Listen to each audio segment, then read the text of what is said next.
Welcome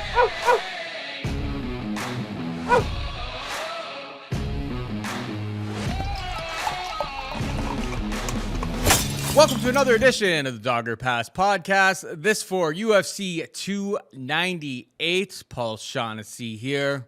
Producer Megan is on the sticks. Cody Saftik is on the line. This episode of the Dogger Pass podcast and all episodes of the Dogger Pass podcast are brought to you by Prize Picks. Use promo code DOP when making a new account to get a match up to $100 on your first deposit.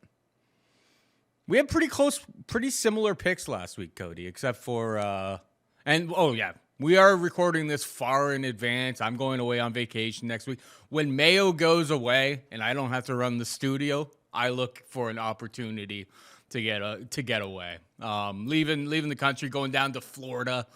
Haven't left Canada since before COVID. So we've been having some pretty nasty weather here with like storms and stuff like that. Looking forward to wearing shorts and maybe going to a beach, play some golf. There's like a little there's a lot of things. May go on in like Florida, those boats with like the big fans on the back of them. We may go on one of those types of trips too. I've been on one of those fan boats. It was actually really good. It was like a gator farm. Yeah. So they'd be look at the size of that gator. Look at the size of that gator. And it was like actually a really good time. So you're definitely well past due for a vacation, so enjoy this. It's just so sad that it's like your vacations, like you said, you have to plan around Pat's vacations and Pat's time off because the grind goes on, brother. So you had the opt-out that we could have, I don't know, not filled in a different house. That would have been weird. But Pat could have done it, or maybe I could have done it myself. I don't know. But fact is, you were like, you know what? Let's just do it on Sunday, right after the fights. We're both tired. It's a late night. It's actually Super Bowl Sunday. But the show goes on, baby. So we're coming off a good week where we had similar picks. Hopefully things will line up this week and we can keep the train rolling. Yes, sir. Very, very good. The only one that we had a difference on, and I hate to pat myself on the back, but it was Vera and Petrosian. And I said, like, a guy with that type of skill, getting the fight to the mat.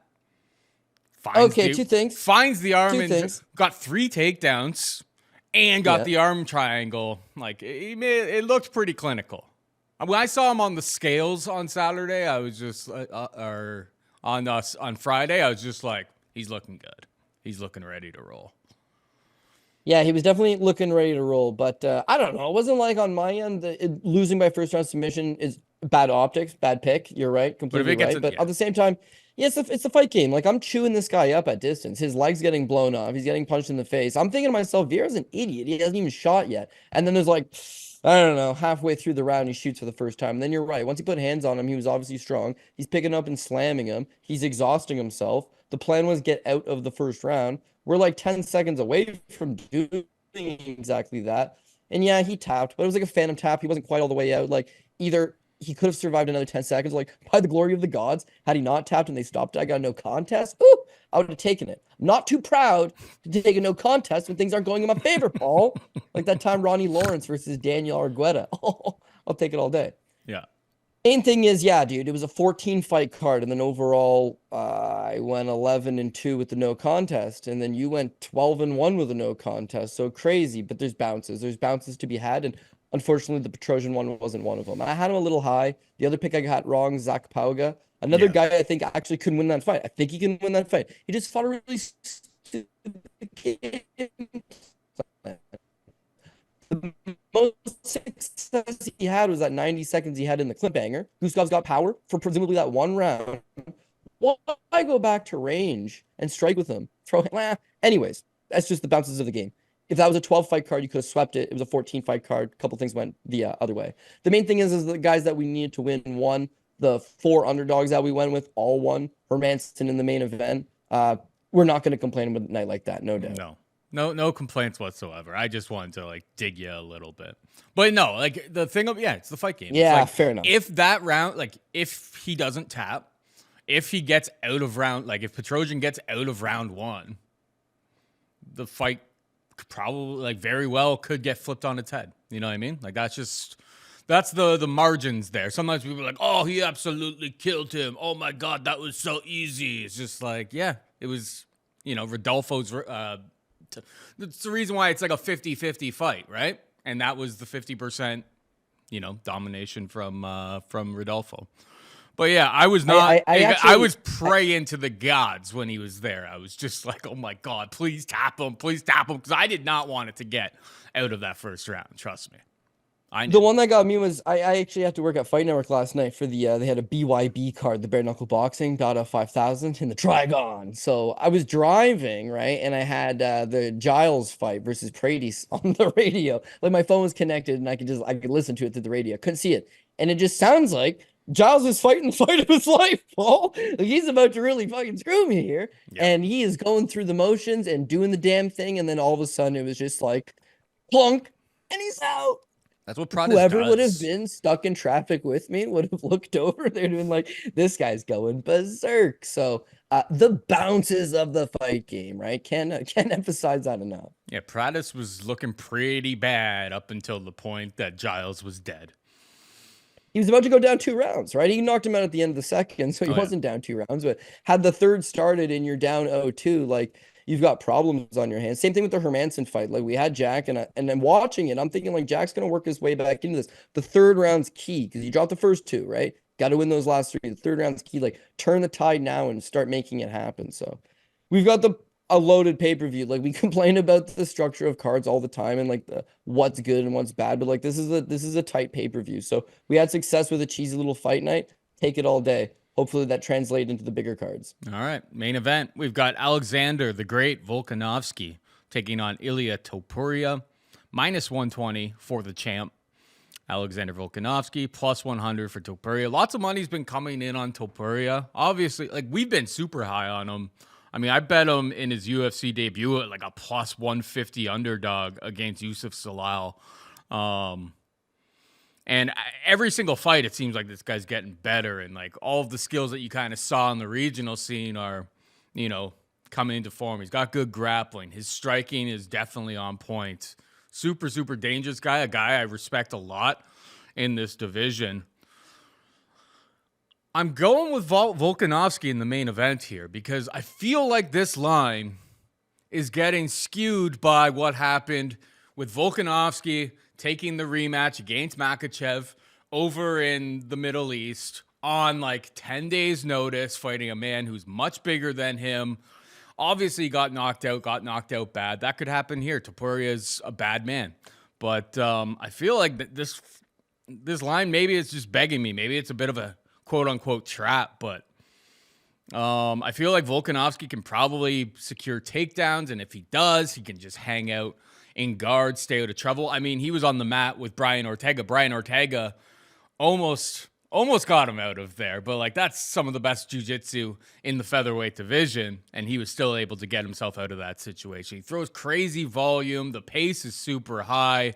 I'm not trying to smear Topuria whatsoever, but pick 'em odds, give me the champ to retain. Like I think like if that Makhachev fight, which was a horrible spot, short notice against Makhachev, didn't happen for Volkanovski, and he didn't go into the presser afterwards and talk about how he's having some like mental health issues and stuff like that, I feel like it's probably more like -175 +150. So I'm going to take the champ to retain under that type of premise there. What about you? Yeah, obviously we haven't spoke pre-hand, but man, I got much of the same opinions. If that fight with Makhachev hadn't happened, how good's this line for Alexander Volkanovski right now? Because here's a guy who's known as the featherweight GOAT. No one's saying that Jose Aldo is a better featherweight champion than Alexander Volkanovski. Very few people are saying Conor McGregor was that. Conor McGregor was a dope fighter, don't get me wrong, in his heyday, but he's never defended titles, right? Like he can't be the greatest featherweight of all time. Volkanovski, he's the GOAT. Dude moves up to 155 to fight Islam Makhachev the first time. Guy almost beats Islam Makhachev the first time. Some people scored it for him. Gives him hell in the 5th round. He's like the #1 guy in the pound for pound list, even though he lost to Makhachev because he's the lighter guy coming up. It's like this guy is what the definition of pound for pound is. The man. And then you're right. He takes the one fight, short notice, gets knocked down. It's like his stock's completely gone. Like MMA is a savage beast, man. You spend all this time creating these accolades and having these career performances and beating all the best guys, and you have like one blunder, try to be a company man, trying to save a card on 10 days notice, taking one for the team, still up a weight class against the new pound for pound king right now. And it's just like, yesterday's news. So I don't know, man. I think I'm totally agree. There's some supreme value on him based on, you know what you're getting. You know you're getting a legendary fighter, a first ballot Hall of Famer, 45-pound weight class where he thrives at, and he's the best. For even money, like, it makes a whole lot of sense to me. Now, Topuria, you're right. We're on this guy. And in many ways, he is the future. He's 27 years old. Alexander Volkanovski's 35. So even if Volkanovski beats him here right now, yeah, there's going to be a time where Topuria is eventually going to surpass him and eventually will be the champ. And Volkanovski either goes to 55 or retires. But, time is on Topuria's side. But in some similarities to him, to the Joe Pyfer fight against Hermanson last weekend, is that what happens with these young, really uber talented young prospects is they look good against not necessarily subpar talent, but not the best guys in the world. And they get a couple good little wins. And then all of a sudden it's like, that's the man. But they haven't proven it quite yet. They haven't really shown us that gritty performance, that win over that top echelon guy. Now, Pyfer really had it. Topuria, at least he's got some credible victories. But Paul, again, when you look at it, it's not even the same ballpark as the competition of Volkanovski's fought. His last 3 fights is the Jay Herbert fight, right? Where he gets booted in the face, almost gets knocked out in the first round by a journeyman in Jay Herbert. The Bryce Mitchell fight where Bryce Mitchell has a stomach bug, and Bryce has proven that he's not really a top 10 guy. And then Josh Emmett, which, a nice little win, but again, he had Josh Emmett's number. Josh Emmett wasn't able to take him down. He was able to take him down, grind him a little bit, outstrike him, beat him up, demoralize him. That's fair. How would Josh Emmett do versus Alexander Volkanovski? I don't think very good. How would Bryce Mitchell do against Alexander Volkanovski? I really don't think any good. How would Jai Herbert do against Alexander Volkanovski? Or how about Ryan Hall, the win prior to that? So, yeah, he looks good. And yeah, he's 27. And yeah, he's got a BJJ black belt. He's built like a Georgian brick shit house. Very physically strong. Striking's definitely coming. Seems to have a good chin. I mean, Herbert almost knocked him out, but still, he took Herbert's best shot. If anything, the kid's got some firepower. Yeah, there's things to like about Topuria. It's just, I don't know in this fight against Alexander Volkanovski, if you can't take Volkanovski down, which is entirely possible, it's like now you got to strike the whole time. Fine striker, power striker. But if you're not landing those big shots, one has to wonder if Volkanovski doesn't, use that work rate, use those leg kicks, use that inside, use that pressure, just keep coming forward and piling up on him. Now, what I liked about Topuria's fight versus Emmett is even though he knocked him down like 3 times, had the guy dead to rights, damn near killed him, it still went the distance, and at least he showed in a 5-round fight that he could go the 5 rounds. Because as I compared him to Pyfer hadn't shown he could go 5 rounds, so there was a question mark. Topuria showed you could. But in that 5th round, he just took it right off. He landed 8 significant strikes in the 5th round. 55 significant strikes landed in the 4th round. And I'm not saying he was flat gassed in the 5th, but he took it off. His fight with Zolal, as you mentioned, his UFC debut, only fight that's gone the distance, other than that Emmett fight. Again, he's tired the longer the fight goes. You can make the argument UFC debut. You can make the argument short notice. I feel like there's something that could be exploited there in a 5-round situation. So if Volkanovski can really get on the gas tank, really pressure this guy, make him counter wrestle, make him, fight off the defense, put some of that volume on him, put some of that pressure, I think for even money, you would have to favor the champ. So I'm going to agree with your sentiments, man. Am I expecting a close fight? Yeah. Am I expecting a war? Yeah. But again, I got to go with the devil I know than the devil I don't. And Topuria's got some things he needs to prove still to this point, whereas Volkanovski, I'm comfortable with where he's at and what he brings to the table. Co-main event, we've got Robert, the Reaper Whittaker, taking on Paulo Costa. Whittaker is a -220 favorite. Costa can be had for +185. Who you got?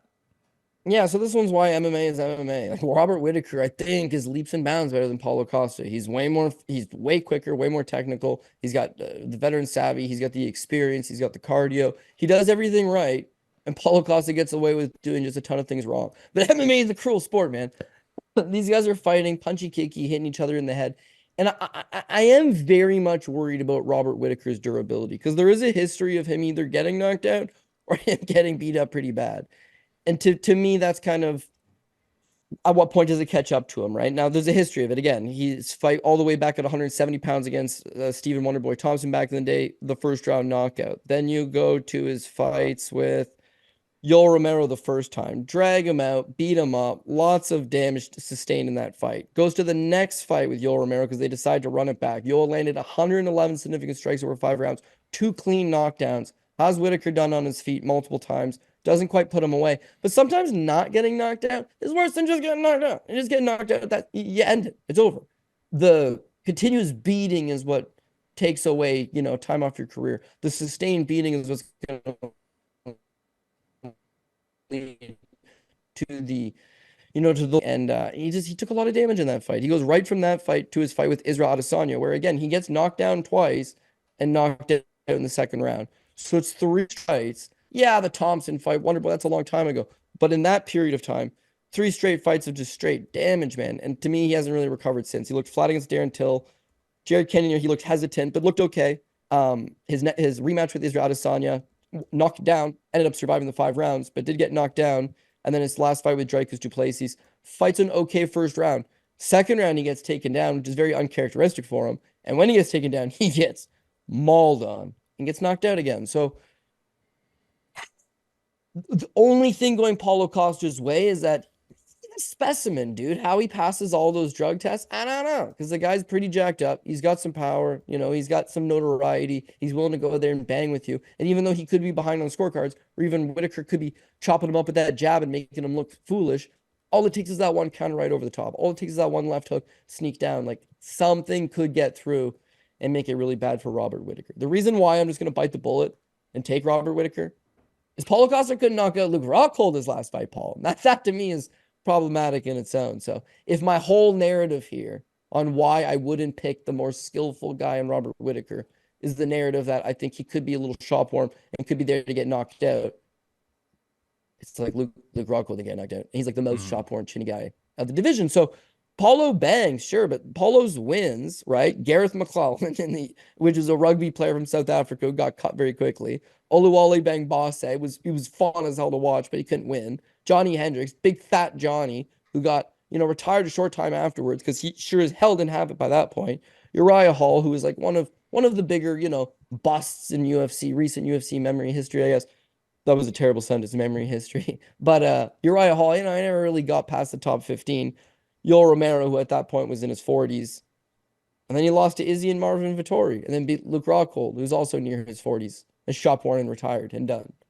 So, he's more of a character than there's actual proven results on paper. The wins, they're not there. The losses to good guys, but Marvin Vettori, Izzy Adesanya, those are guys in the same conversation as Robert Whittaker, a former champion. He fought Vettori, he beat him. He fought Izzy twice, lost both times, but went the distance with him once. You know what I mean? I just think there's levels to it. Now, Costa's an excellent character. Everybody loves him. And because of the knockout threat, people will put their money behind him for sure. But again, I just got to go with the better technique, the cleaner guy to, I think, just win a decision. I don't see him knocking out Paulo Costa. But again, I think with his footwork and his jab, state of the outside, you're in a large cage. It's a pay-per-view. There's a full arena. Play smart, but hit this guy and move. And unlike the Yoel Romero fight, Yoel's super explosive and quick, right? Paul's a little more plodding. So the state of the outside game plan could work, but 15 minutes in the cage of Paulo Costa, easier said than done. So my best to Robert Whittaker, but he will be my pick. Yeah, I originally, when I kind of first looked at it, thinking of where Robert Whittaker is, obviously Dricus absolutely beat him down. Pretty one-sided affair. Obviously, Dricus was a pretty big underdog coming into that. My initial thought was Whittaker is over the hill. But I had money on the under 1.5 rounds. And I think on Prize Picks, too, we beat that market by 5 minutes. Because they lined it on Prize Picks at 12.5 minutes. And I was just pretty much a free square. Because the 1.5 ended up going off as super chalk to the under in that fight. Against Luke Rockhold, maybe one of the chinniest guys in middleweight division history. After he had the belt, everything just kind of fell off of a cliff. And yeah, Costa, when he came into the UFC, he was a wrecking ball. I don't know what really happened. Obviously, he's focusing a little bit more on the, the building of his brand these days, maybe, than being the best fighter he can possibly be. But I haven't seen it all that much in the last 3-4 years, to be perfectly honest, from him. I'll be curious. I mean, the early totals on this already got steamed.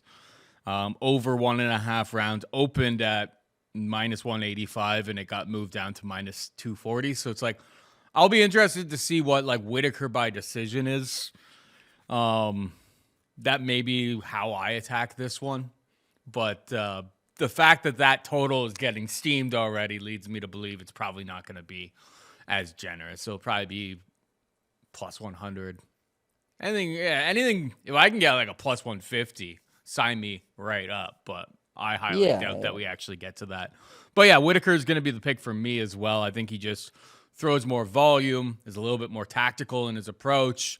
He just has to avoid the bomb. But it's like, I mean, Borchin threw those bombs at Luke Rockhold, who was way more even the shop-worn version of Robert Whittaker. It's like, going into that fight, Luke Rockhold was maybe the most shop-worn guy, like, in the division. Like, it was, everyone was expecting Paulo KO 1, and it's like, it turned into a real fight. He wasn't able to get him out of there. Now, MMA is a crazy, you-know-what, so it's very, very in play that Paulo lands the perfect shot and knocks him out here. But for my money, it's Robert Whittaker. Use that jab, fight smart, mind your P's and Q's, and hopefully win a decision. Hopefully that prop is good enough that I take a stab at that. Well, we're doing the show as well on a Sunday, right? Exactly. So there's an entire possibility this fight doesn't happen because dating back to 2018, he pulled out of a fight with Uriah Hall because he had a torn bicep. Then he pulled out of a fight with Robert Whittaker in 2021 because he got sick. He pulled out of a fight with Jared Cannonier because he got sick. He pulled out of his he fight out of that Ikram Aliskerov. I don't blame him on that one.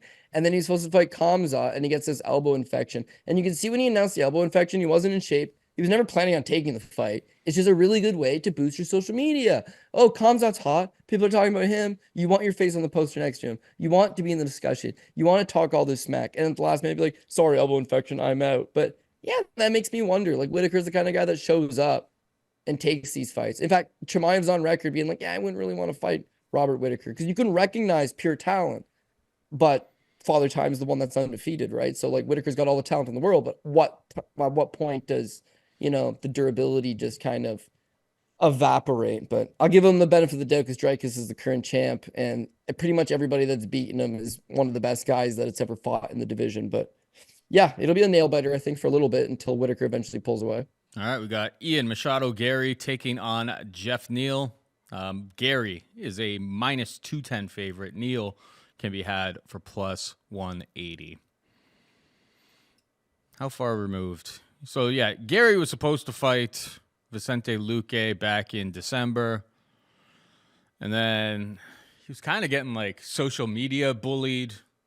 And it was a very, very strange pullout. Obviously, he got sick in some way, shape, or form, but they flip him back around to this. And there's all the drama, Cody, about how Ian Garry, I'm sure you've seen the clip or whatever, where he like printed those T-shirts with Geoff Neal's mugshot on them, and he was like joking about it and yada yada yada.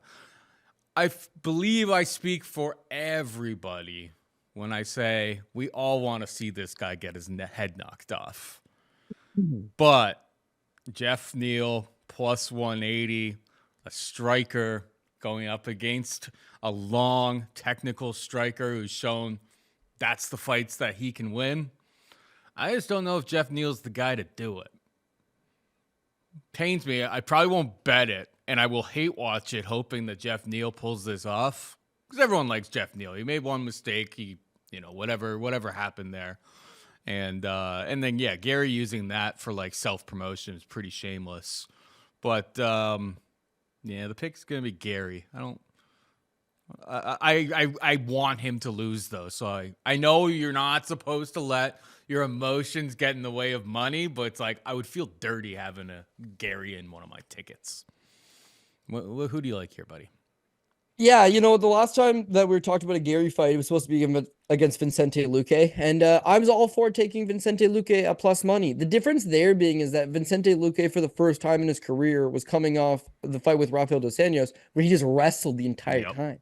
Like he had scored multiple takedowns over RDA, who's a badass former lightweight champion, up a weight class, sure, but a legitimate grappler. So to me, it was like, ooh, Vincente can strike with Garry, has trained with Garry, knows Garry's patterns and what he's, is a little more familiar with that style because he's been in the training room with him. His coaches, his training partners, the whole team, they know Garry.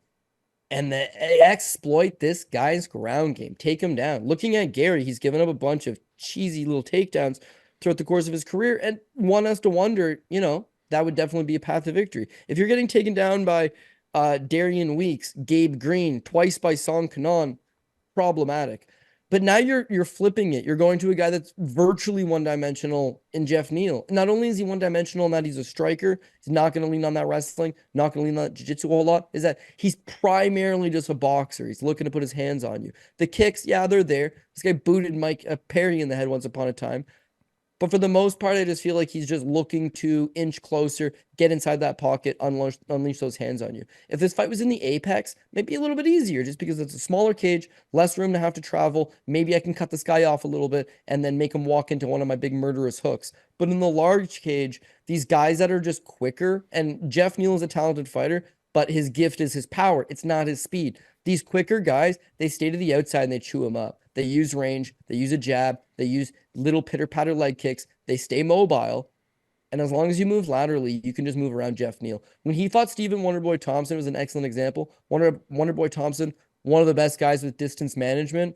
And Geoff Neal he got really frustrated. He got frustrated from chasing, swinging at air, that even though it was a 5-round fight and it was only the end of the fourth, walking back to his corner, he was just like, yeah, I'm done. Congratulated Wonderboy after the fourth, like, yeah, you won this fight. Like quitting on himself. And that's that frustration because he's not a brawler, but he wants to fight the Mike Perry types. He wants to fight the Vincente Luque types. He wants to fight somebody that's going to stand in front of him and throw down. But if you're smart, technical, and you use that speed advantage from the outside, Shavkat Rakhmonov, they'll essentially double him up on the punch count.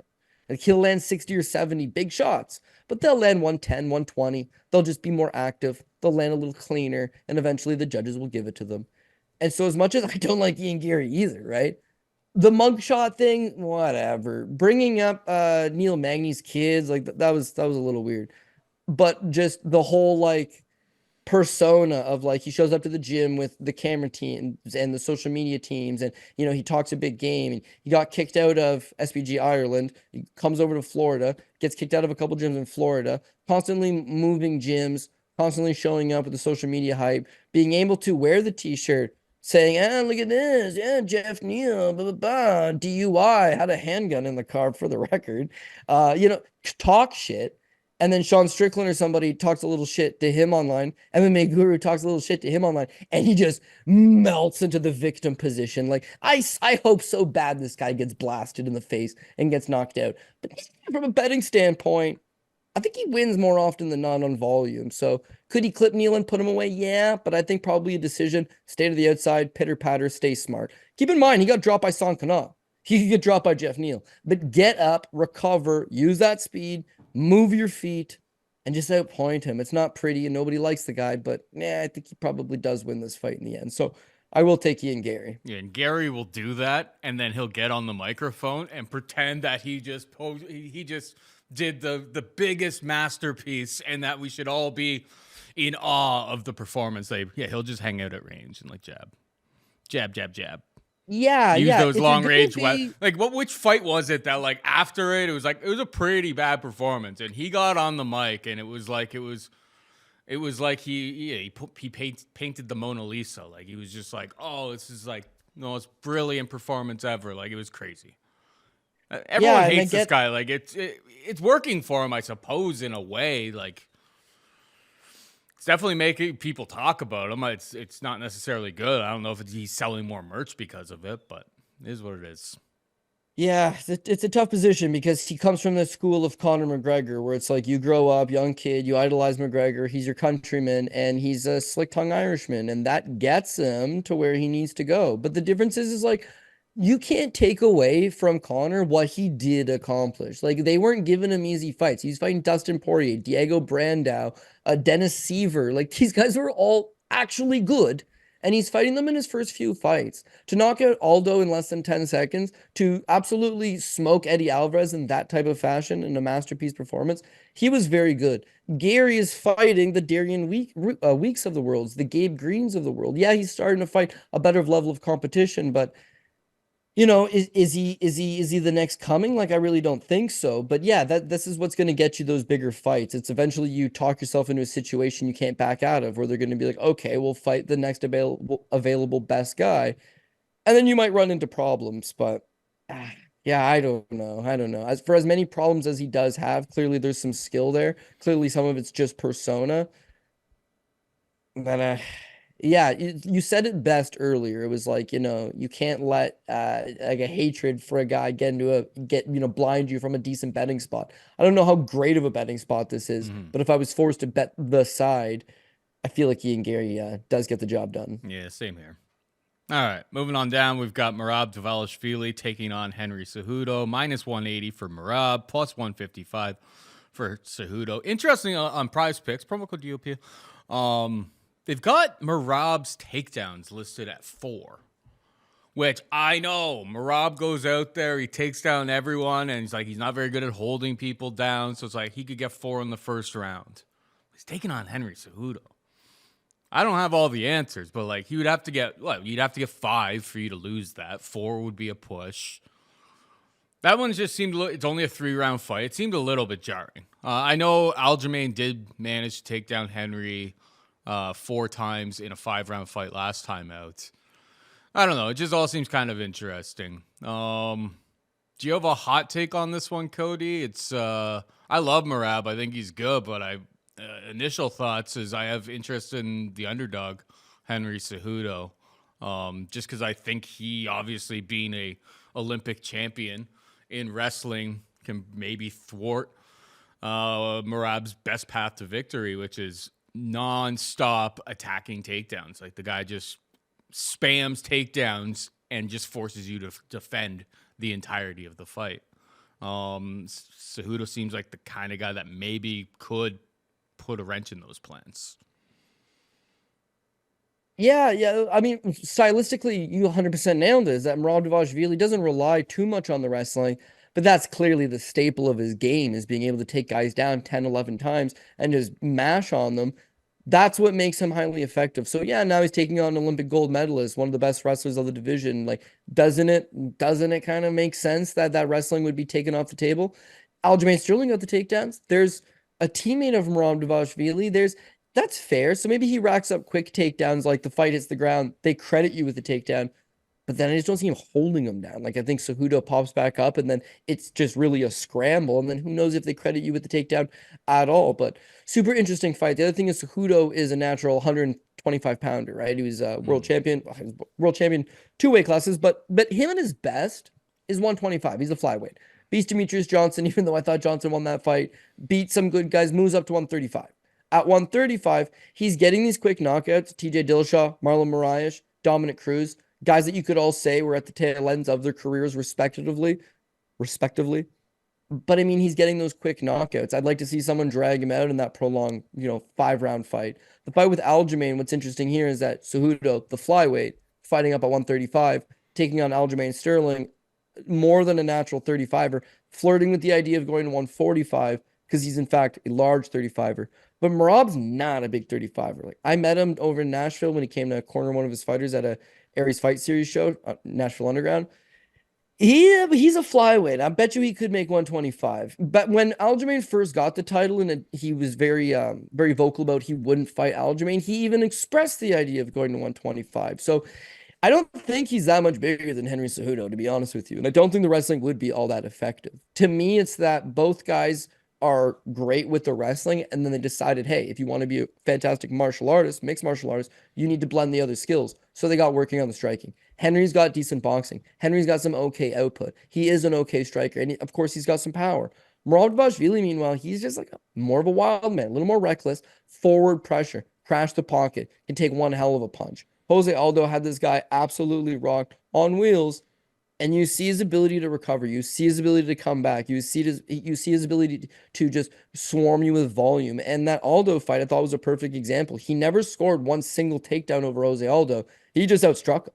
He outstruck him. He put him in the spots that he wanted to, and he did a good job. He rebounds from that from beating Peter Yan, landing 147 significant strikes and 11 takedowns. And the thing with Yan is that Yan had never lost clean. You cannot point to one fight in Peter Yan's career where the loss wasn't controversial. He either got robbed on the scorecards or he got disqualified from an illegal move. Nobody beats the guy clean. Sean O'Malley, flat robbery as well. Like, just Peter Yan's the man. Merab kicked his ass, Paul. It was a completely non-competitive fight. You see the levels where this guy's at. That to me is it. No, go ahead. The story of the Yan fight was that he shot 49 takedown attempts in 5 rounds. It's like Yan was never able to really get off because he was literally just defending takedowns from the opening bell. It's like he's kind of weaponized cardio in a sense. And I feel like if this was a 5-round fight, that strategy would help him a little bit more. I guess he could do it for 3 rounds against Cejudo as well.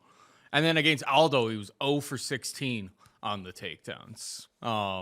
But yeah, I feel like he wins those striking exchanges against these guys who are technically better strikers because the entire time they're just going like, oh my God, I can't let this guy take me down. Oh my God, this wild man is in my face trying to take me down constantly. Like he's weaponized you defending takedowns becomes him winning. It's kind of brilliant. Like we've never really seen anybody do it at this type of rate. Sorry, your official pick was Merab? Yeah, man, because that ability to just keep going, the nonstop pressure and the action. So I think that eventually grinds away at Cejudo and gives him a points victory.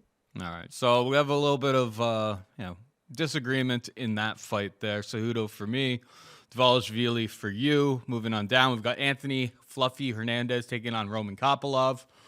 Hernandez, a -170 favorite. Kopylov can be had for +145. These guys are very, very much different, but like their trajectory in the UFC is very, very much the same, we've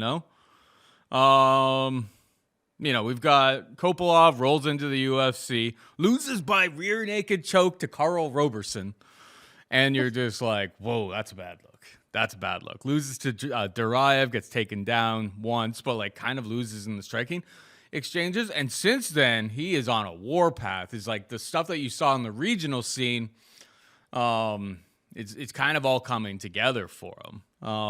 The striking's very technical, slick, powerful, and it seems like he has pretty good takedown defense. Fairness, he has not really taken on anybody who has a solid grappling game. Fluffy, on the other hand, rolls into the UFC, gets absolutely trucked by Jordan Wright in 40 seconds. Takes on Marcus Perez, loses by anaconda choke to him. Ends up getting an arming guillotine choke on Rodolfo freaking Vieira all over the place. But it's like fight by fight, we're seeing, his wrestling, his pressure, his entire game is starting to get better. Both of these guys meeting at this point in time. This is like an unsung fight on the card, but it's super, super interesting. I want to hear what you have to say before I make my official pick, to be perfectly honest. I mean, a lot of this fight comes down to, like, is Fluffy going to find those takedowns early? Maybe it's a better fight, a better bet to make in the live markets. I don't really necessarily have the answer to that pre-flop. Obviously, we're recording this show a little bit early, so I'm a little bit back in my research and stuff like that. But yeah, like pre-flop, I don't know. I guess I would lean towards a dog shot on Kopylov, but yeah, it really comes down. It's like, is Fluffy going to be able to get those takedowns early and often? And I wouldn't be surprised if he does. Yeah, I mean, for my money's worth, I would say, yeah. Like, Fluffy Hernandez is my boy. I compare him a lot to Jacob Malkoun, is that he floats under the radar in, like, popularity, but he fights the kind of fights that I, as a bettor, love to put my money behind. It's like, just wrestle the whole time. Chain wrestle. Don't get tired. And just go, go, go, go, go. Don't stand at range. Don't play punchy kicky. Don't put yourself in bad positions. Chain wrestle, and have extremely good cardio. That's how Khabib fights. That's how George fought. That's how the best guys fight. John Jones. You want to win, that's how you win, and you win clean, right? So for the Fluffy Hernandez, the Jacob Malkoons of the world, because they're able to get, like we talked about with Merab Dvalishvili, they can get 9, 10, 7, 8, 9, 10 takedowns in a fight. It's going to put them at a huge advantage. When I look at Fluffy Hernandez, as you mentioned, he goes through, a bit of a, bad period. He knocked out Jordan Wright for the record, but he was smoking the weed. Yeah, it was a no contest because he was high. And then they gave him some weird matchups. He loses to Marcus Perez. He loses to Kevin Holland. Not great. It's since then he's all about the wrestling, right? He chokes out Rodolfo Vieira, and that was a fight that he got Rodolfo very tired from the grappling exchanges. Rodolfo gasses, then he chokes him out. Then he gets Josh Frem, right? He scored 8 takedowns on Josh Frem, a guy that actually did wrestle a little bit in college, Slippery Rock University. Yeah, he took him down 8 times, right? And just completely swarms him. Marc-Andre Barrios. Barrios been down on Florida. He's a big body. He's not the easiest guy to just throw down, but he gets another 8 takedowns, and it's the 3rd round submission. Okay, this guy's not going anywhere. He's actively looking for your neck at all times. If you get back up, he's going to take you back down. And for a guy that fights at that kind of pace, it's so exhausting. It's so taxing. He seems to be able to keep it up, which I like. 3rd, coming off a decision win where he swarms a guy. Barrio, he chokes out in the 3rd. Emin Shabazian, dude, it's the exact same thing. 6 takedowns, 4 submission attempts. Finally, TKOs him in the 3rd round. He does not stop. He just keeps coming. And he's taking down some decent guys. And not once or twice, 6 or 8 times. When you look at Roman Kopylov, what I like about Kopylov comes from Russia, was a decent champion over in Russia prior to signing with the UFC. And as you mentioned, he had those trials and tribulations himself. I think he realized that, wrestling could be an issue. His fight with Albert Duraev only went 1 for 9 on takedowns, right? So that's a decent feather in your cap if you're Kopylov. But he did have 5.5 minutes of top control. So, once you do get Kopylov down, because he's a long striker with these long limbs, he's not bang explosive back up to his feet. Takes him a lot of time to clear the legs. I feel like if Hernandez does take him down, he will accrue top control, right? Kopylov then goes to Dagestan, trains with just a murderous team of wrestlers, and his takedown defense apparently is way better. In recent fights, it has looked way better. But those fights, Licio Di Chirico can't wrestle. Gwen Holly Soriano apparently can, but can he, Paul? When have you seen this guy do anything with his offensive wrestling? Claudio Ribeiro, very one-dimensional striker. Josh Frem, as I mentioned, did wrestle a little bit in college, but not the greatest wrestler going, I wouldn't say. Him running into Hernandez is that real stiff test where it's like, this guy's not going to shoot a few. He's going to shoot 10 or 15. He gets them in all of his prior fights. And if he gets you to the ground, he's a very good grappler, probably going to staple you to the ground and make you work. So that, coupled with the fact that Kopylov seems to gas in his fights, I would think. And if you're just looking at it on paper, it's like, 4-fight winning streak. But even that Claudio Ribeiro fight, at the end of the 1st round, he almost gets knocked out. He looks flat gassed.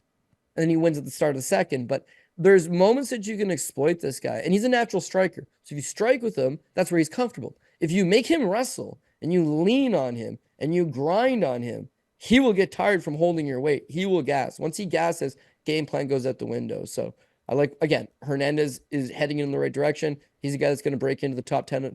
You look how good Rodolfo Vieira looked this past weekend. Fluffy Hernandez is a guy that it was a fluke the first time, but now I firmly believe that he probably beats Rodolfo the 2nd time if they were to meet again. So, I know I fade Rodolfo and look like an idiot. But yeah, for me, the pick is Fluffy Hernandez. All right, we got Amanda Lemos taking on Mackenzie Dern. Lemos is a -125 favorite. Dern can be had for +105. Who you got? Yeah, so Amanda Lemos is another one of these fighters that does pick up victories, just not high on her. Not high on her, never been high on her. Been around the UFC for a long time. She made her debut in 2017 against Leslie Smith up a weight class and looked horrid. Got TK'd in the 2nd round. She's a little bit older. I think she's 35 years old now. And then the wins, Miranda Granger, no longer with the UFC. Amanda Suzuki, out. Livian Souza.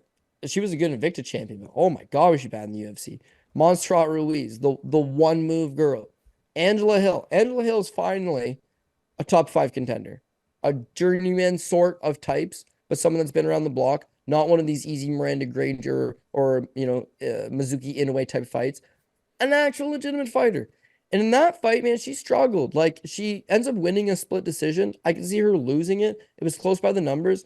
She did score a knockdown on Angela Hill in the second round, but Hill had the better cardio. Hill put a pace on her, and Lemos gassed out, right? So she's offensively a threat to lower level type of fighters. But when she moves into that top 5, top 10 echelon, those big moves don't work anymore. She's going to fatigue, and you can get her into some positions that you'd like.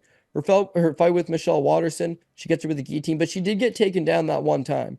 And then against Marina Rodriguez, clean knockout, can't take that away from her. And then Zhang Weili, the 6 takedowns, mauls her. It is a 5-round fight. Zhang Weili is one of the best going. It's a title fight, like it's the highest level. But she landed 24 significant strikes over the course of 25 minutes and got taken down 6 times. You're not going to falter for that. But again, here's somebody that's 35. Her biggest win, I guess, would be Marina Rodriguez in a fight that was fairly low output as well. She has been taken down a few times in the past. Her takedown defense overall in the UFC is only 55%. There's not a whole lot to love there. The output is non-existent. Her highest performance was the Angela Hill fight, 50. The other fights are 24, 29, 20, 29, 83 against Inoue, which was a punching bag of a fight. That would be her career high. It's far too low. Now, Mackenzie Dern, meanwhile, for as many faults as she has, and you could fault her across the map, of course, but to me, her just coming back from that Jessica Andrade fight is a massive show of character. She got killed. She basically quit, corner quit. She got knocked down 4 times, TKO'd in the second. Very bad look. Shows you where you're at in the sport. And I think for a pretty girl with a Brazilian Jiu-Jitsu background that could have easily gone back to that, already has money, even though she's paying for divorce all the time, apparently. I think that she could have just gone back to a regular life, but instead it's like, I want to jump back on the horse and I want to do the damn thing. So Mackenzie Dern's got heart, and she's someone that does have that ace jiu-jitsu, but she's working on the other skills. She's working on the wrestling, even though it's still not that good. She's working on the striking, even though it's still not that good. But to her credit, when it's not working against Jessica Andrade. It's not working against Yan Jinan. It's not working against some of the better girls in the division. There's progress being made. The jiu-jitsu edge over Amanda Lemos, it's certainly on the table. The wrestling edge, Dern's not a good wrestler, but Lemos rocking that 55% takedown defense, Lemos being taken down by not great wrestlers in the past, allows Mackenzie Dern a hope that maybe she could complete one. If she doesn't complete one, she maybe could pull guard the way she did against Tisha Torres and then just go right on the offense right away. There's a path to victory with that grappling. If the fight doesn't hit the ground, Dern's usually screwed. But that's against girls like Andrade. Against Lemos is super low volume. She's only landing 30, 40, 50 significant strikes over the course of 3 rounds. So Dern, a girl that landed 126 against Angela Hill, doubled her up. Path of victory lies in that she could just out-volume her. She's got some decent pop. She dropped Hill. She dropped Amanda Bobby Cooper. She does have some sting in that right hand. She's got good cardio, especially for a 3-round fight. She's got a grappling edge. She's younger. It's even money. I got Dern. Yeah. On top of that, Dern was somebody that we were pretty out on for a long time, but she's really kind of turned a corner. I know the Andrade fight was pretty ugly. Wasn't able to get takedowns. The stats look relatively close, but nothing was close about what strikes were getting exchanged there. She was eating absolute bombs and throwing out volume, but it was pretty clear. Without a takedown, she was in big trouble there. In fairness to her, Jessica Andrade had a standing arm triangle and got the finish against this very opponent in Amanda Lemos. So, yeah, I'm with you. Lemos could get a knockout. It's definitely in play, but I'm going to lean more on the fact that Dern has shown insane durability over the course of her career than just her last fight. Before that, it's just she just took bombs from literally everybody. And then, Zhang Weili really, obviously the champ, but really exploited the ability to get the takedowns there. Dern has the level of jiu-jitsu. It's she doesn't need many takedowns. It's all she really needs is one, and she could close the show in this spot. So I like Dern as well. But yeah, I don't even think I'm going to chase a prop on this one, because I see both paths to victory. The most surprising would probably be Dern by knockout, but we've seen that before even too. So either, Dern money line, Dern decision is obviously in play. But yeah, no props for me, just the money line. Mackenzie, Dern. We got Marcos Rogerio de Lima taking on Justin Tafa. Rogerio, minus 140 favorite. Tafa can be had for plus 120. Low-level heavyweights. Marcos Rogerio de Lima, kind of a good hammer, not a great nail, typically. The real key for him is obviously landing leg kicks early, staying out of range. He's a pretty big, even though he fought at 205 pounds, like, I'm not expecting him to give up any size against Justin Tafa whatsoever. He's filled out that 265-pound frame. But the key for him, I think, will probably be getting takedowns, particularly early in the fight, while Tafa's most dangerous.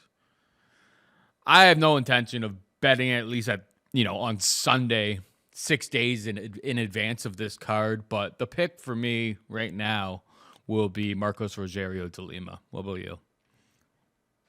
The bookie wins on this one because they must have gotten together with the UFC matchmaking team and they were like, hey, let's catch Cody in a real tight spot here where we pit the number 1 and number 2 least favorite heavyweights of his in a fight against each other. Everybody that knows me knows my hatred for Marcos Rogerio de Lima. There's no world that exists I'm betting him over anybody. And for the record, he does win. And I generally lose money when he does win. I'm not betting on him. He is awful. He's been awful for the entirety of his career. Yeah, he's won fights outside of Waldo Cortez Acosta, mostly against awful guys. But Paul, I can't get behind him. Not only is he a 38-year-old ballooned up light heavyweight, he has no cardio. He's got BJJ black belt, and then he gets smother choked. It was a forearm choke he gave up to Romanov. It's a fake BJJ black belt. Dude can bang on the feet for all of 3 minutes before he gasses. I don't like him. I've never liked him. I'm sure he's a really nice guy in real life. I just mean in terms of consistency and skill set, putting my money behind him, it's never going to happen. It's not. So yeah, I fade him at every turn of the course. We got Derek Lewis last time. I was plus money against this bum. How does that happen? I don't know. I'm happy to bet that all day long because I'll bet anybody at plus money against Marcos Rogerio de Lima. But now we get Tafa, and so that one's unique because Tafa's terrible, and I tried to fade him last time out as well against Austin Lane. Didn't work out. The first time they fought was a no contest. I thought Lane looked a lot quicker and this and that and blah, blah, blah. Second time around, Tafa just stood his ground and he hits hard. So he's one of these traditional Samoan guys, your Mark Hunt types, that he's heavy set, he hits hard. His brother Junior, is a kickboxing standout. They have that pedigree. He can no doubt bang. Holding him up against the cage is an effective strategy. Taking him down is an effective strategy. And Marcos Rogerio de Lima will do exactly that. Herein lies the problem. Why not, for the first time ever, take Marcos Rogerio de Lima? Because he has the grappling advantage. He has, even though he's a fake black belt, and he is, he's still got an advantage on the ground over Justin Tafa, who is a nothing belt. Yeah, why not take him? I'll tell you why. Because even though he may take him down, even though he may lean on him and he may grind on him and he may win a round, maybe a round and a half, maybe even 2 rounds, at some point, especially if I bet him, he's just going to gas. He's going to gas. When he gasses, he won't be able to get the takedown. Once he can't get the takedown, he'll be forced to exchange with Tafa. And once he exchanges with Tafa, he gonna hit the deck. So I seen it happen in the Stefan Struve fight, same thing. Dominates the first round, drops him, spends the entire first round on top, but doesn't do anything with it. And then the second round, he's huffing and puffing, curled over, and gives up an easy win. So I've seen him do this multiple times. He's not somebody that's gonna correct his mistakes simply because he is who he is. He's a 38-year-old light heavyweight competing up 65 pounds. Paul's not wrong. Well, he's filled out that frame. Maybe so, but it wasn't like he has this giant frame. He's what, 6'1", 262 pounds.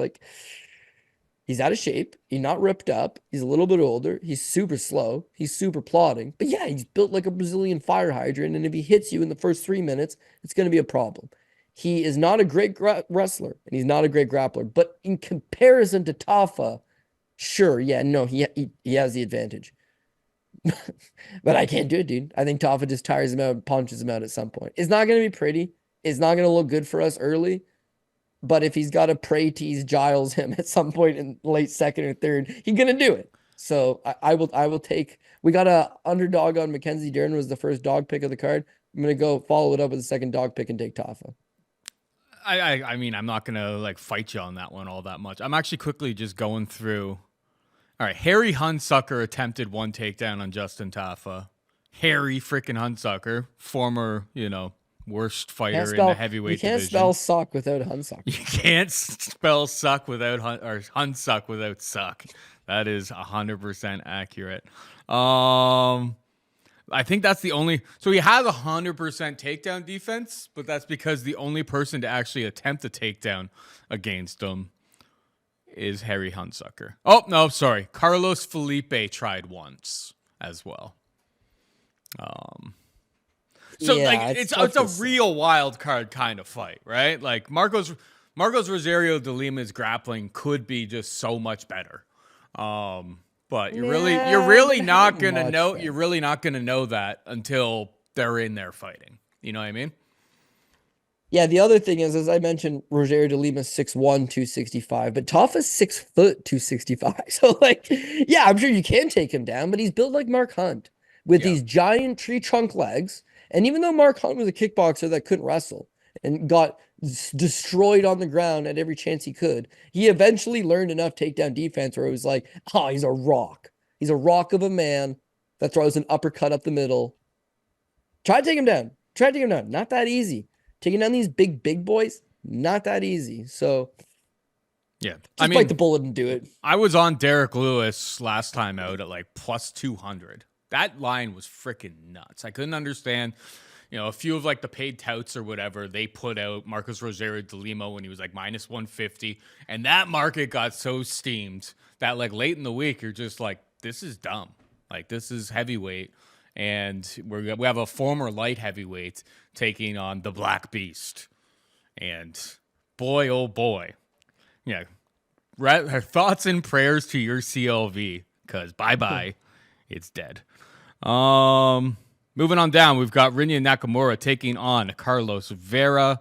Rinya Nakamura, minus 900 favorite. Vera could be had for plus 600. These are like one of those things, back in the day, Cody, we got Habib when he was like coming into the UFC. We got him at like minus 150, minus 200. We got, playable lines on these prospects. Like that's, I feel like the biggest difference is like you get a guy like Rinya Nakamura who's got all of the wrestling accolades, seems to have like power in his strikes, half decent grappling, wasn't able to get what's his face? The guy who fought last night. Wasn't able to sub him, which hurt me. Fernie Garcia. Yeah.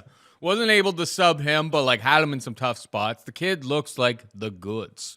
Carlos Vera, on the other hand, he's pretty old, I feel like, coming into this opportunity. Must be like a situation where like they're like, you're probably not going to get into the UFC any other way.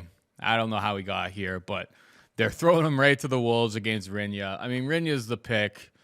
At minus 900, you probably have to find a prop, and no props are out right now.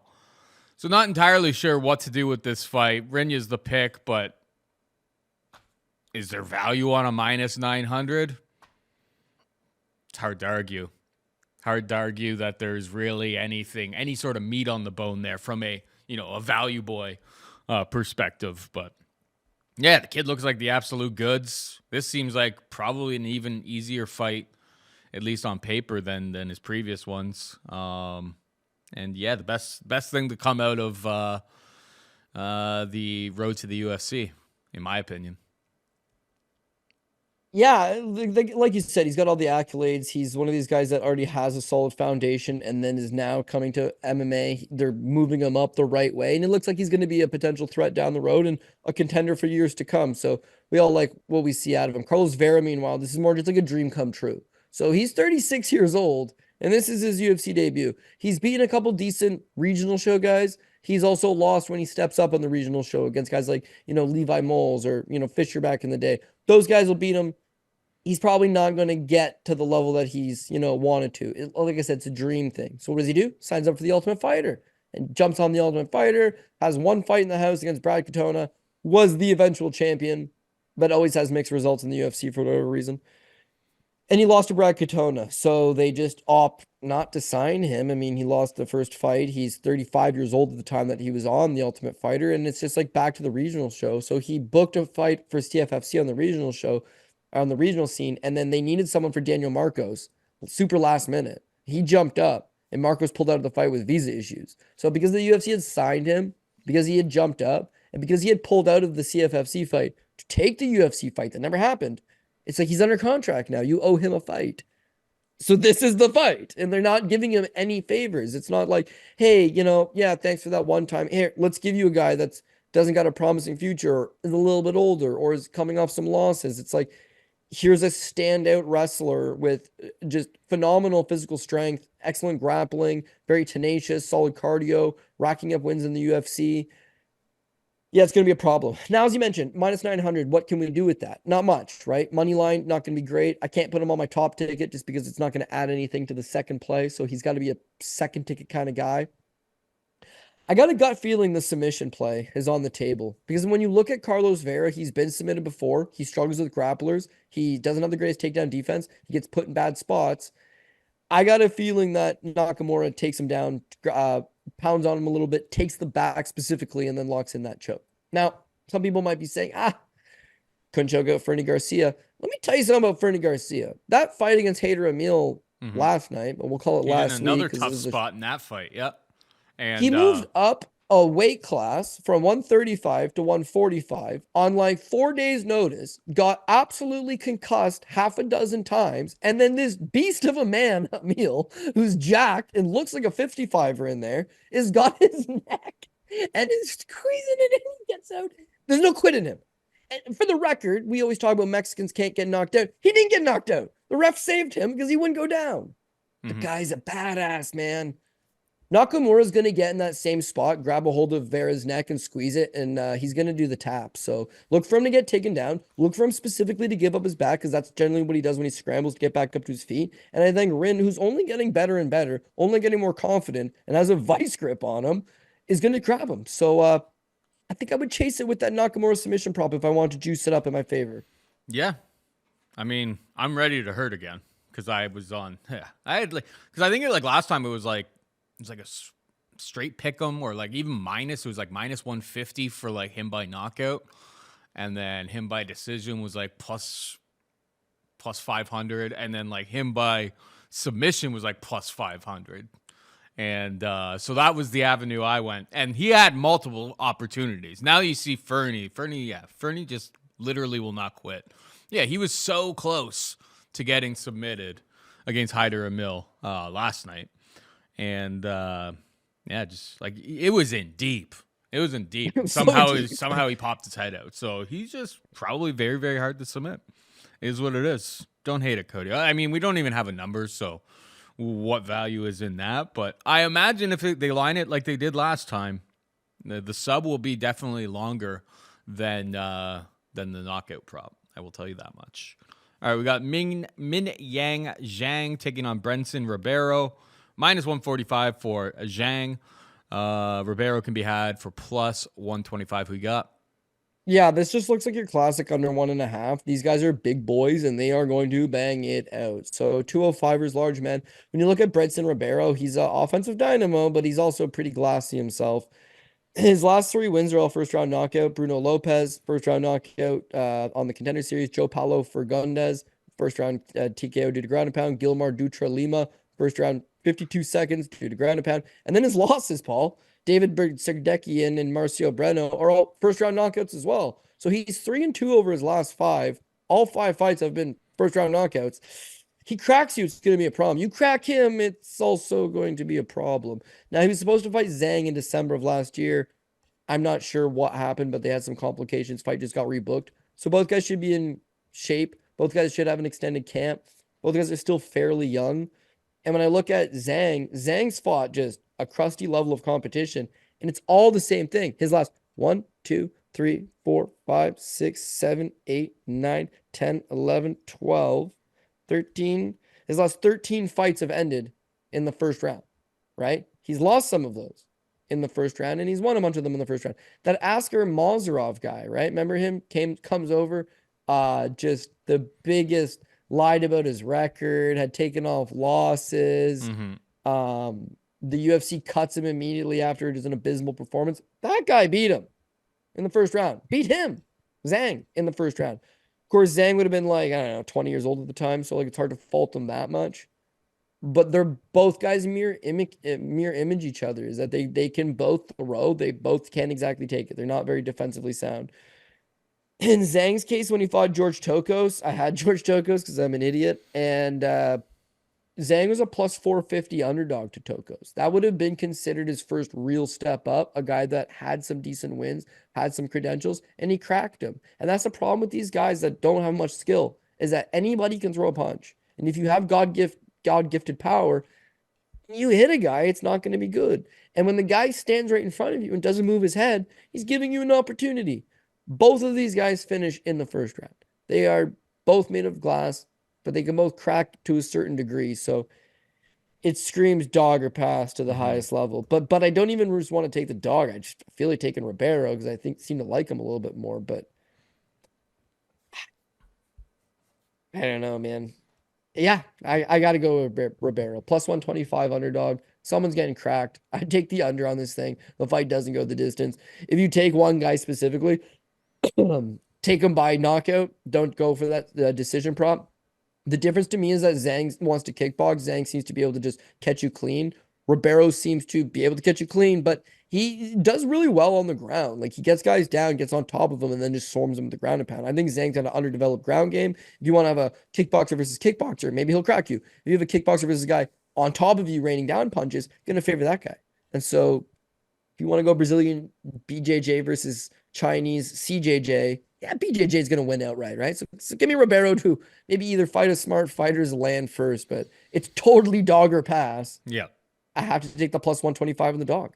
So, 100%.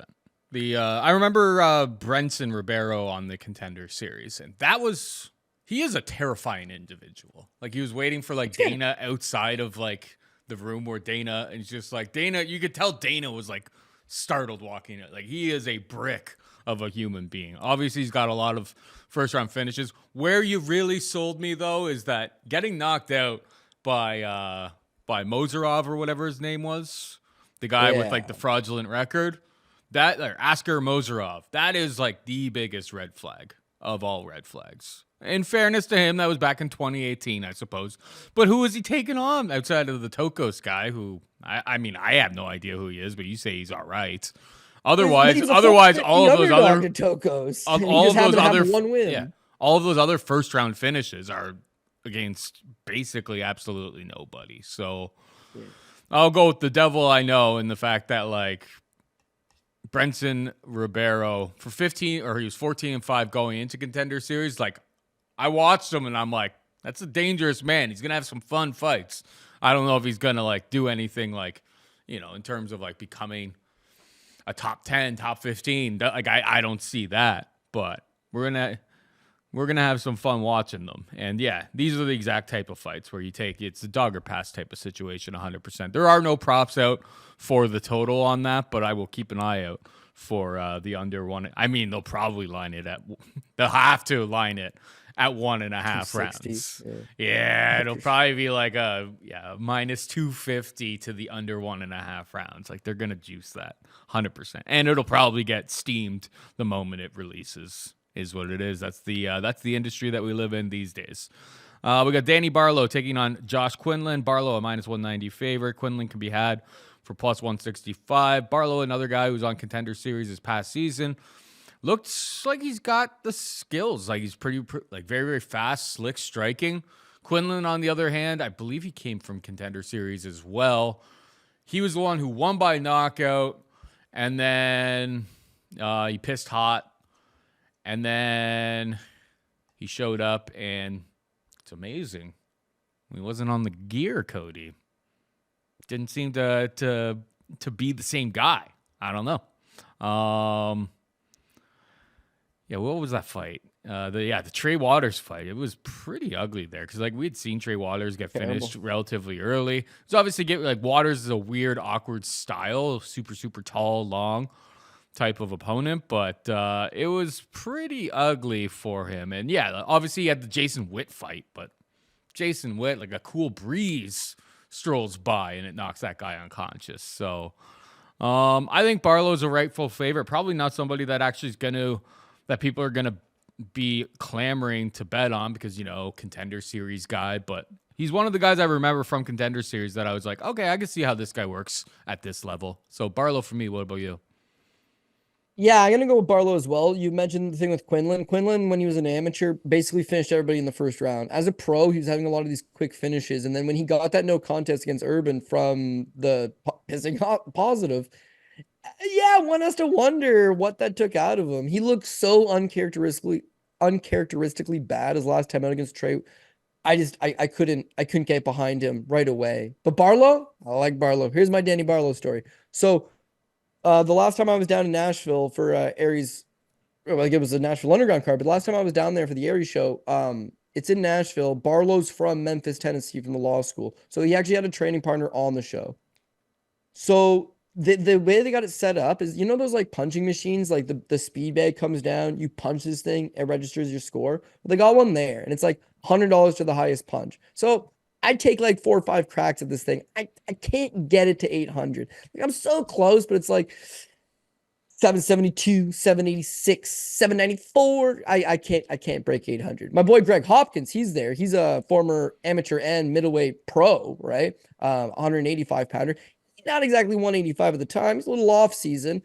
He blows this thing, and yeah, he's way higher than me, but it's like 920, 917, 920. And, you know, a couple other people are hitting it. This place is packed, right? There's a lineup. Danny Barlow rolls in, and they're just like, oh, Danny Barlow, blah, blah, blah. He took one punch on this thing, dude. One single punch. It's like 967. It's the highest of a room of like 500 people, most of which have been punching this thing 10 times. It's at Michael Chandler's gym. There's 100 pro fighters in this room. Merab Dvalishvili and those guys. Like, to register that kind of score is intense. He threw one punch. So I look at him, and his nickname is Left Hand to God. Brother, I understand why. Oh, my God. He's got some legitimate power. And as you mentioned, he's got skills as well. He took that fight versus Raheem Forrest on the Contender Series. Both guys are actually from the state of Tennessee. Both guys were friendly. It was like, who's the real deal that's going to progress with their forward, and who's the guy that's going to have to go back to the regional scene. But you've seen the second that he touched him, he put him away, man. So Danny Barlow's a guy that's physically strong, got a lot of good skills going his way, but at 28 and that kind of physicality, when they give him guys that are primarily going to want to stand in front of him, he's going to be one of these Trevor Peek types. He's got more skill than Peek in terms of, like, you know, sharper boxing and all these things, but the underlying, you know, I can just detonate you with one shot, it still remains there. And so raw, rough around the edges in certain situations, yes, you have to match this guy up properly. Quinlan is exactly that. He pissed hot in the Contender Series like 3 years ago, and he's had like one fight since then. So he's not super active. He's primarily a striker. He's a guy that it needs to get you out of there in the first 2 rounds, because if he tries to swarm you with volume, he's going to tire out. He's not on the good stuff no more, and he's coming off a very, very, very flat performance. So how does he approach this one? If he wants to come out and wrestle Barlow, it's deriving from your natural game plan. You're not a wrestler. So he's going to strike with him, and he's going to be maybe a little faster, and he's going to be a little more spry. He's going to throw a few kicks, and he's going to have to engage him. I think Barlow just melts him over the top. So this is another situation. I will just take the Barlow straight up, but it's another situation where when you look at Josh Quinlan, he's never been knocked out, right? Like, he got hit 100 times by Trey Waters, but other than that, he was undefeated. So there's nothing to suggest that he's chinny, but he got hit 100 times by Trey Waters. And what I'm trying to tell you is that if Danny Barlow hits him 100 times, he's not going to the hospital. He's going to the cemetery. So, yeah, I think you might be able to get a good Barlow by knockout prop, given that Quinlan has no history of durability issues. But the guy damn near broke the machine, took the $100 cash, and waltzed out of there. I'm a big Barlow fan now, man. So I wish him nothing but the best. You know, not the easiest UFC debut going, but, you know, if you're the real deal, you got skills, these are the fights you should be winning. Yeah, and the total on that is already kind of juiced. I mean, it's minus 125 to the under 1.5 rounds. So I wouldn't expect any sort of like crazy Barlow by KO props to become available, to be perfectly honest. But obviously, we're doing the show way too far in advance for any props to be dropped yet. But yeah, it sounds like Barlow is the play for both of us. We got Oban Elliott taking on Val Woodburn. Oban Elliott is a minus 270 favorite. Val can be had for plus 230. You know, this is Val. This is Val's opportunity now, because he took the spot that nobody wanted, taking on Bo Nickel on incredibly short notice. But like, he takes that fight being like, they're gonna give me another opportunity, and obviously he gets absolutely throttled in 38 seconds. But it's like,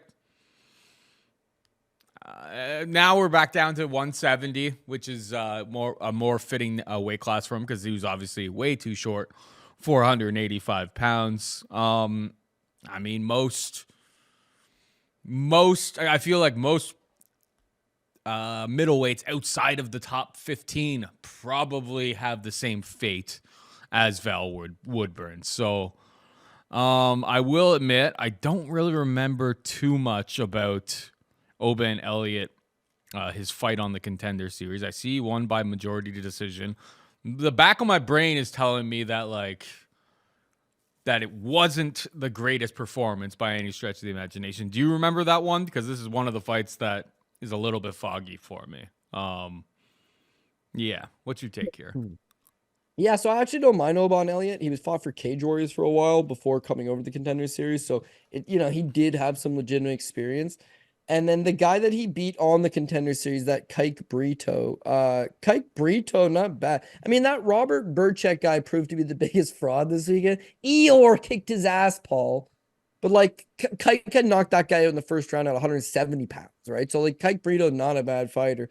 The fact that Oban Elliott was able to go out there and kind of, I don't know, have spots, as you mentioned, majority decision, but Oban Elliott got the 4 takedowns. He outstruck him, outlanding him 58-42.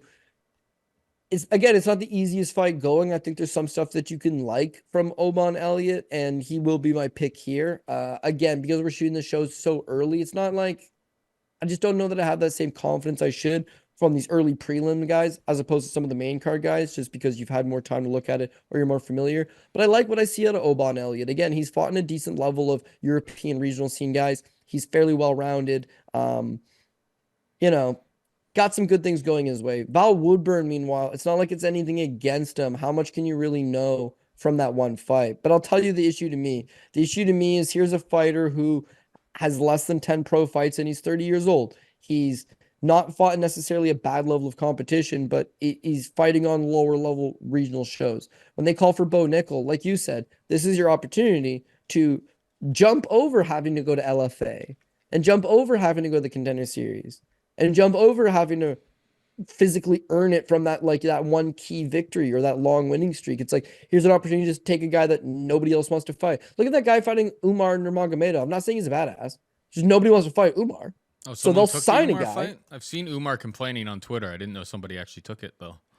Yeah, well, it ain't Corey Sandhagen, but yeah, they have to bring in some guy who's just like, I'll do it because I don't have a job at the UFC, and I would really like one. So Val takes it. He's 17-1 from Kazakhstan. I bet you he's good. Yeah, Maxim was 17-0 from Kazakhstan. He lost to Charles Johnson, Paul. So that's fair. Salt Bay, that's a Salt Bay record right there for you, pal. All I'm saying is nobody wants to fight these guys, so just putting your hand up will get you a job, and that's what Val did. The more troubling thing to me, though, is Val talked big game. He went to Vegas. He had all these guys in Vegas talking him up, how this guy's a decent training partner in the gym. He jumps in there. Everybody and their mama knows he's going to get taken down and smashed, and he did not get taken down and smashed. He got knocked out right away. Bo half closed his eyes and hit him. And it folded him up, man. So that's like, Bo can crack, sure, but that's not Bo's primary game. He was gonna wrestle. People in the know looked at Val Woodburn and were like, that guy doesn't have a neck. So I don't know how he could get a submission. Yeah, you know, impossible. How are you going to front headlock a guy that there's nothing to grab onto and peel him to Exactly. the ground? But yeah, I don't know, man. Even Bo seemed surprised. Like he closed his eyes and cracked the guy, and the guy toppled over, and it was just like, oh my god. Then after that, it's like, yeah, I got hands too. And it's like, yeah, okay, that's fair. But Val, I'm not necessarily sold on his cardio. I'm not sold on his durability. I'm not sold on his level of experience, his level of talent. Whereas Oban, I'm sure he's still got some learning to do. But again, here's a fighter that's only 26 years old and already has 11 pro fights. Already fought for Cage Warriors, which is the top European regional promotion. Went on the Contender Series, fought a tough Brazilian guy, beat him, you know, like that's how you make it and you go on. And so is it like the easiest walk in the park? One guy won his last fight, one guy got beat up in 36 seconds. Like, no, like, you know, expect a better version of Woodburn, but in the same breath, expect a better version of Oban Elliott. And so I don't think that Woodburn's going to throw up the volume necessary. I don't think he takes him down. So he's going to have to hit him with a one-hitter quitter. And I think Elliott's got a decent chin on him. So I'll take Oban Elliott. That's fair. I really don't have like a take on this one. Just looking at Val Woodburn's nickname's the Animal. I mean, there is no neck there. That could be problematic. And he's coming down to 170. For the purposes of this show, I doubt I actually bet it, but I'll pick Val. Just strictly based off of his appearance on his Tapology page. Real hard-hitting analysis. You're going to take Val. Yeah. I'm going to take Val. I think. You know what the interesting one is? I think like close fight for Oba and Elliott, and Val's. Well, I believe he trains in Vegas in like a pretty decent room. He's obviously been getting ready for this fight. I think 170 is going to be a better fit for him. And yeah, Oban Elliott was like, his last fight was like using wrestling to take him down. Maybe he takes him down, holds him there, and like Val can't do anything. But like Val at 170 is probably a big time spark plug. Could be a dangerous fight. I have no interest in betting a Contender Series guy that I didn't really necessarily think was good when I watched him on that very night at minus 270. That's really what it comes down to for me. It's probably a straight up pass, but the show is called Dogger Pass. And that's where I'm at. We got yeah, go ahead. No, we'll pass. We've talked too long about Val Woodburn. I was going to just make some more cracks at him, but we should move on. Okay, let's do that. We got Miranda Maverick taking on Andrea KGB Lee. Maverick minus 200 favorite. Lee can be had for plus 170. Who you got? Yeah, this one's CF Dom model all day long. Not because you like it, but because that's the way this is going to go.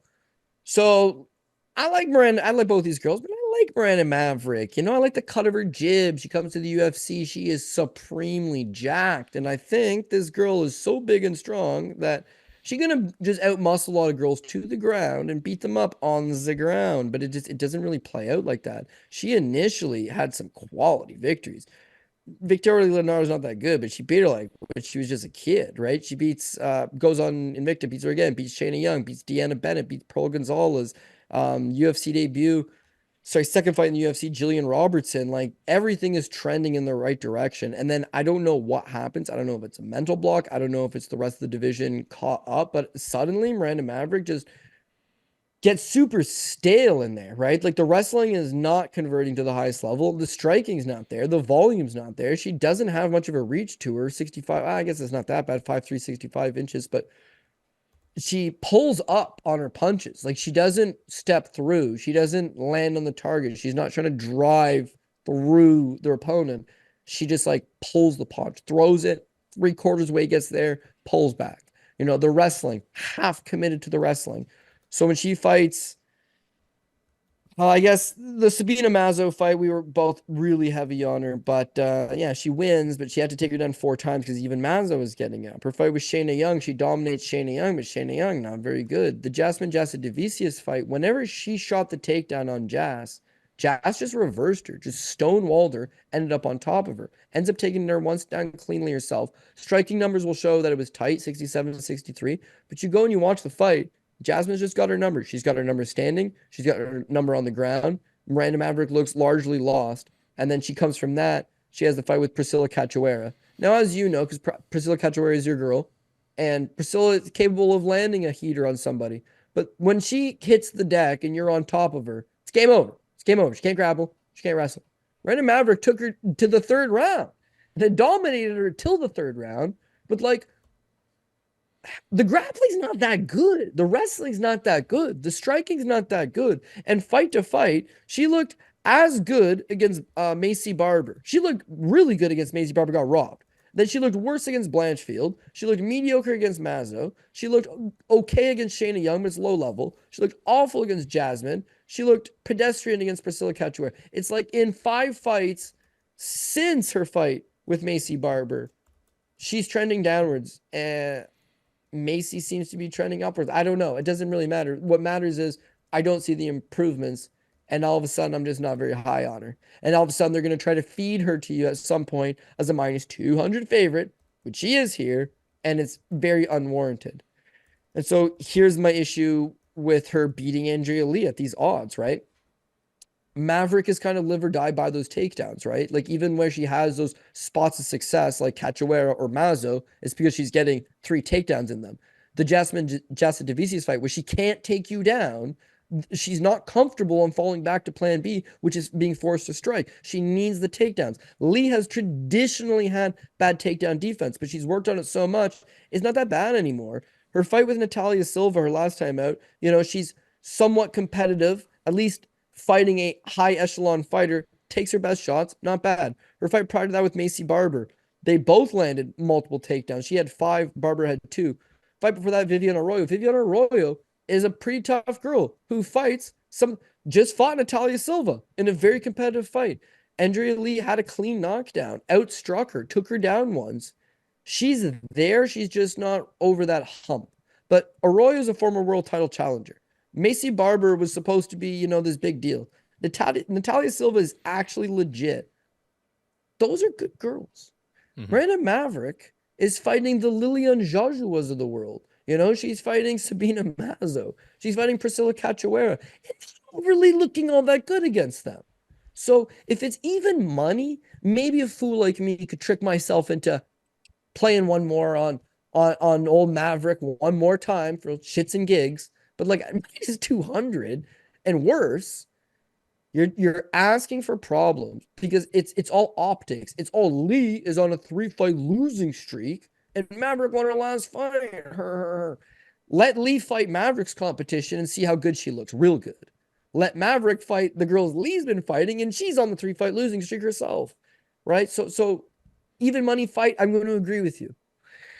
This line, I cannot agree with you. And it just has to be an auto bet on the underdog. So I will take Andrea Lee to win by decision. Boop, boop, boop, boop, boop, boop, boop, boop, boop, boop, boop. Yeah, the CF dot model all over this one, Cody. Yeah, it's Andrea Lee.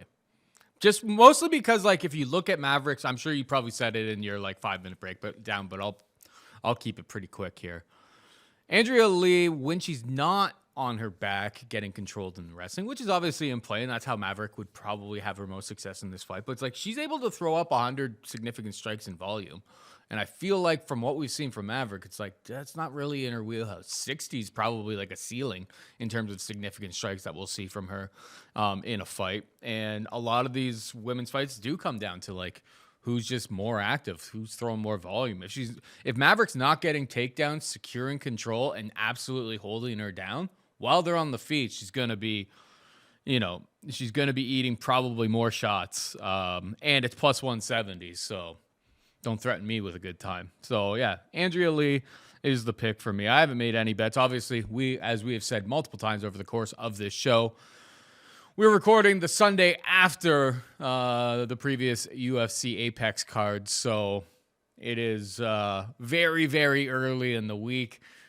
This could probably change. Make sure you follow at CJ Saftik on Twitter for any sort of change that could happen over the week. Usually on Saturday morning, he'll drop his PRP. But the preliminary PRP, Cody, hit him with it. Yeah, we're going to go with Alexander Volkanovski, even money at the top. Robert Whittaker, Ian Garry, Merab Dvalishvili, Anthony Hernandez, Mackenzie, Dern is dog number 1. Justin Tafa is dog number 2.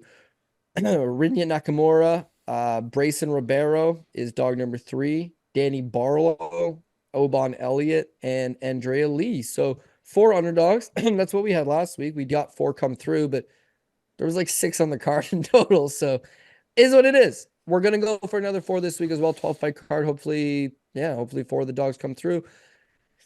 And yeah, listen, this is a top-notch pay-per-view. I think there's going to be a lot of excitement, and the only thing that makes it better is when you make it a winning and profitable night. So, Paul, I know you're going on vacation. You'll be hopefully watching it on the beach somewhere, but you're talking about Florida like it's, I don't know, Dominican Republic or something. Like, it's winter there too, right? It's cold, isn't it? No, it's like, I mean, we speak in Celsius, but like the forecast in like the Fort Myers area is like 22 to 25 degrees Celsius, which is like mid 70s, low 80s every single day. I think it gets a little bit chilly at this time of year at nighttime, which is kind of welcomed. Like, who wants to sleep when it's like super, super hot and sweaty and disgusting?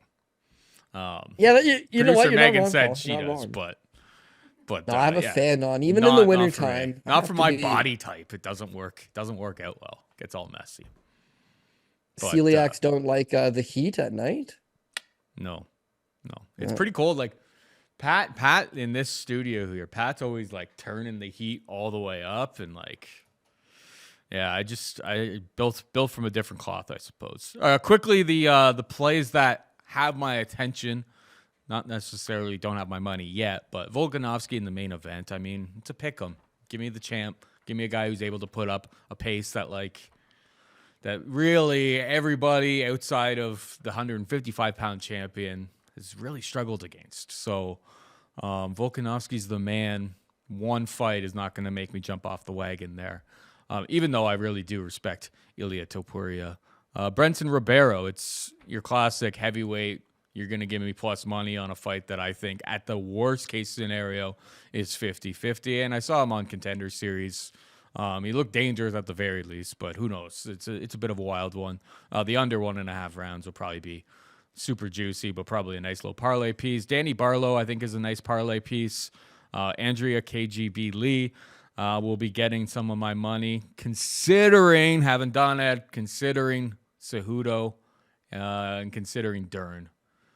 Like, those ones I put question marks next to because I'm thinking about it. The ones that I really liked were, Lee, Quinlan, Ribeiro, and Volk. That is if. Oh, and Rinya by sub. Interesting to see what happens when that. I'm ready to hurt again after the Fernie Garcia fight because that one was damn close. It was like plus 500, and I had a bag on it. Would have been. I can totally see that one. I'd also recommend watching Wayne. Here's my greasy theory. Lock it in Volkanovski, baby. Ilia Topuria, right? When he was supposed to fight Charles Jourdain in 2022, and he botched the weight cut, and then they moved him to 55, and he fought Jay Herbert at 155, weight 156. He's only actually had 2 fights since coming back down to featherweight. Bryce Mitchell, he weighed 146 flat. Josh Emmett, 146 flat. But now it's a championship fight. You gotta make 145 flat, Paul. That 1 pound is going to exhaust him. So let's go, baby. I'm pumped up. Enjoy your vacation, well deserved.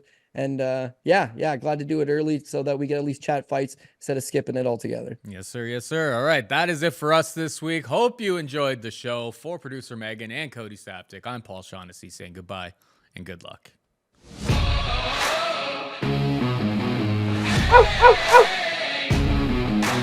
Ow!